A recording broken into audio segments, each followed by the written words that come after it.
Oh, wow, look at that fucking bird. Hey, what's going on, guys? It's Shemi from The Shemi Show. How you guys doing? The American Canadian Black Ethiopian in Thailand. Come to think of it, I wanted to make this show about America. What actually is America good for? What does America export and produce? You know what I'm saying? Because think about this for a minute. In Thailand, they export jasmine rice, okay? Philippines, they export mangoes and rice, okay? America, let's think here, other countries now. Let's see, Dominican Republic, they export sugar cane mostly, okay? Same with Haiti. You know, and you've got the Arab countries and their petroleum and oil reserves. But what does America ship out to the rest of the world?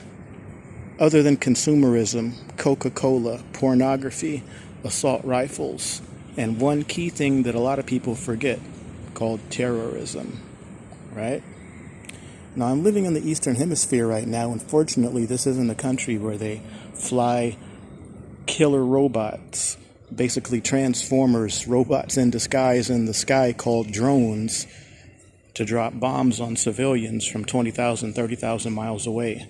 If that's not the definition of terrorism, I don't know what is. Yo, Joe, G.I. Joe, right? You know, things like that make me wonder.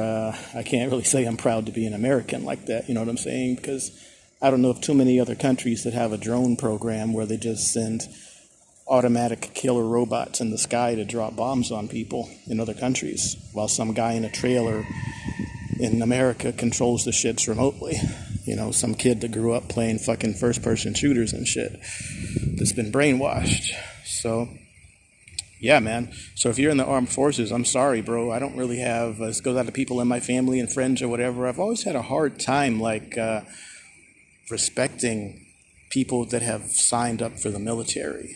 You know what I'm saying? It's kind of like you've been indoctrinated and brainwashed to become a trained killer of people you don't even fucking know on the other side of the planet over some ideology that you probably may have been deceived upon. You know what I'm saying? It's like it shows me that you're not capable of independent thought. You know, if you've become a soldier, police officer, law enforcement, any branch of the government that actively fucking terminates and kills people, I don't think I want to be your friend or have anything to do with you, man. You're just a fucking drone. You know what I'm saying? What's to say that same system can't get flipped on you? You know what I'm saying? All you guys who are COs and POs and fucking shit like that, man. One of the last things that I will do is give a veteran some fucking money on the street. I'll tell you that. You know why? Because they made those decisions to enlist in the service unless they got drafted, you know. Speaking of the draft, actually, when I was 17, I lost out on not one, but two of my scholarships because I refused to sign up for the selective service draft. If you don't know what that is, if you're a man between the ages of 17 to 25, you have to fill out this form in the post office called selective service. And that basically means that if there's, in the event of a war or whatever, the Army, Navy, whatever, they can call you up and you gotta go. You know, it's kind of mandatory in some countries. I think maybe Israel, Thailand, places like that, it's like all youth have to do it up until age 20 or something like that. They gotta serve, right?